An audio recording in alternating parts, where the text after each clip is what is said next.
Coach Loveman, raise your hands for me. How you doing? Good. So, I think it's fairly obvious that, there's a lot of things that, we need to work on, evaluate, personnel, evaluate, consistency and performance, evaluate, priority of getting your job done, the right way, so that we can have a little more consistency, in our performance.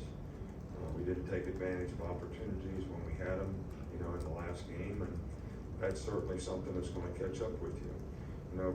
Players have to understand you gotta do things to keep from losing before you can think about winning, which is, turning the ball over, making mental errors,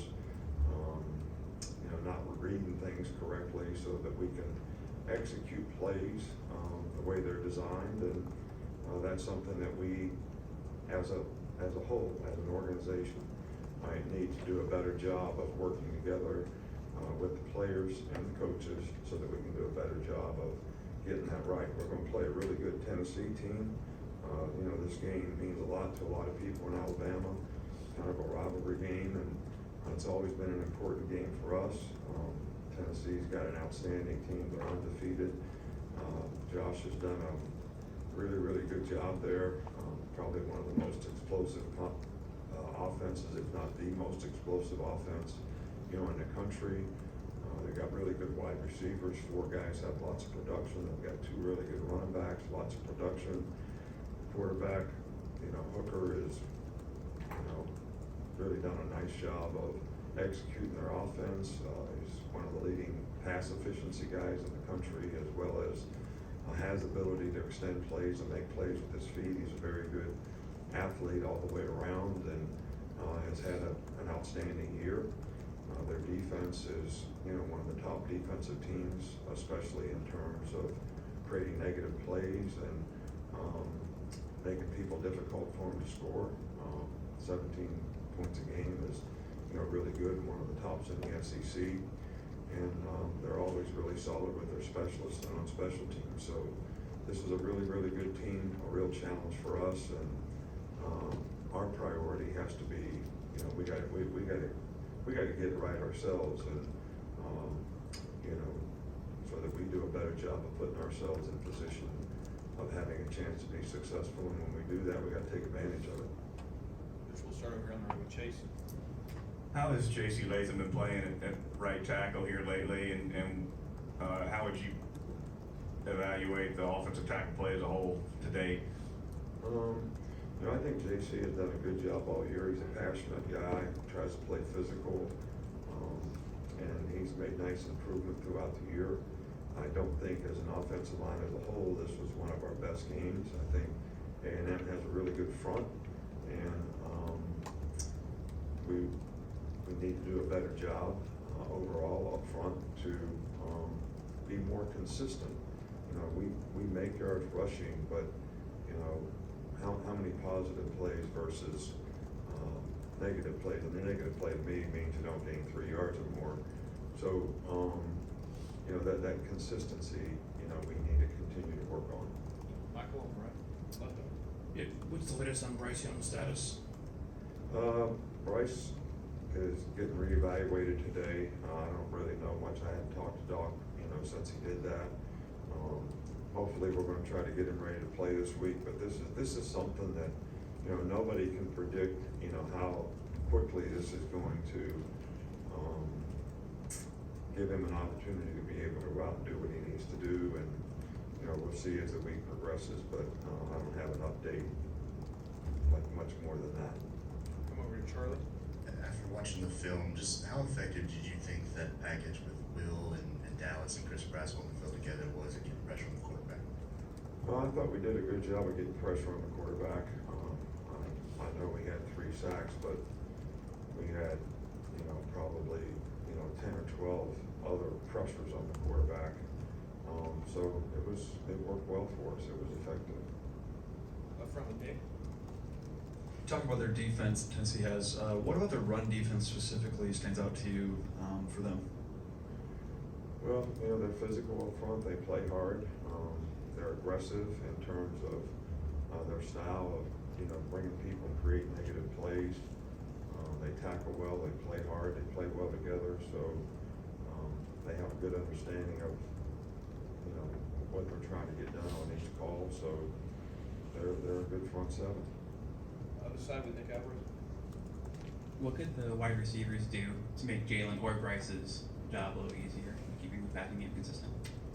Well, I don't know that, no one's standing here blaming the receivers for anything. I think we all need to self-assess, and, you know, the only way you learn is, when you make a mistake, you listen, you learn, you improve, you don't make the same mistake again. And, we need to play better at all positions, on offense relative to, what we did in the last game, and I think most of the players would probably tell you the same. So, I can't really say that the receivers didn't do what they were supposed to do. Could they do it better? Absolutely.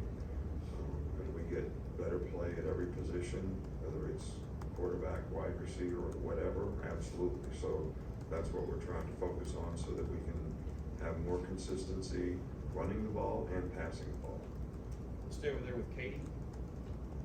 Coach, you talked about turnovers a little bit in your opening statement, and obviously you still won all your games this year, but how challenging is it to win games when you have a negative turnover margin, and how much is that something you want the offense and defense to improve on in this last half of the season? Well, we've been emphasizing it like crazy, and this is the first time in a long time we've had a negative turnover ratio at this point in the season. We don't get enough turnovers on defense, and we've given the ball up more than we have historically, and both of those things need to improve, because it is very, very challenging. I've said many times before, you know, one of the most compelling stats relative to winning and losing is turnover margin. And every week we show the players, okay, if you're +1, you're +2, you're +3, all over the country, what was the record? If you're -1, -2, -3, all over the country, what was the record? And it's pretty compelling. So, you know, it's one of the, and the players understand that, and they understand the value of turning the ball over relative to the other team, what the average turnover in a season allows you to score. And when you get a turnover, what that benefits you in scoring. So these are very important factors that have been emphasized, and we just need to do a better job. And back with Taylor. Hey, Coach, you're about midway through the season. Just overall, how do you feel about your team at this point in the year? Look, I believe in our team, but I believe in our team when our team does the things that they need to do to have a priority of doing their job. Because, you know, everybody looks at people's flaws, and those things get exposed if you don't do things correctly. And I think the big thing that we need to do is make sure that we're doing things correctly, collectively as a group on a more consistent basis. When we do that, I think we have a very good team. When we haven't done that, we're pretty average. So it's kind of everybody's choice to try to get it right, and it's our responsibility as coaches to help them get it right. Stay over there with Mason. Number 11, Jalen Hyde for Tennessee. He's top 5 in the SEC in both receptions and reception touchdowns. Just what do you see from him on film, and what do you plan from going forward? Well, he's an outstanding player. He's got really good speed. You know, their offense spreads people out, and they take great advantage of spreading the ball around to all their skilled players.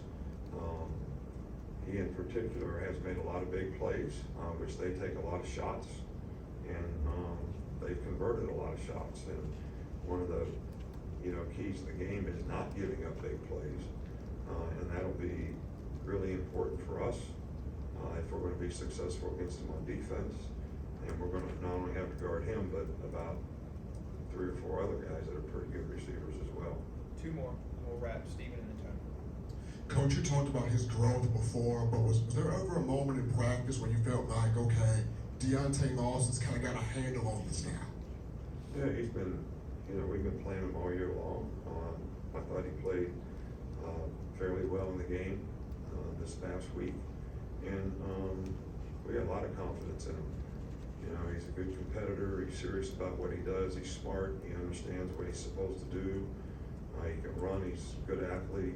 So pleased with his progress, and thought he played, you know, a fairly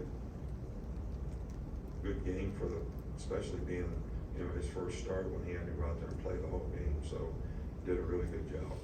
Finish every time. You mentioned after the game that you wanted to go back and look at Jalen Milrow's passing. Just what did you see that he did well, and what did you see that maybe he needs to improve on? Well, I just think Jalen played with a lot of anxiety, and I don't think, you know, he allowed himself to let his training sort of guide him, and trust and believe in it so that, you know, he could have success in executing plays. And, you know, you can't turn the ball over and not execute plays like they're designed relative to the read of what you should do. So those things are all things that we need to definitely improve on, so that we can utilize all 11 players on our offensive team. We've got skilled guys that can make plays. We got to, you know, distribute the ball at the quarterback position so they can. And whether it's a run or a pass or an RPO or an advantage throw, we've got to make the right choices and decisions on those things. And I think we definitely need to improve in all those areas. Thanks, Coach. Thank you.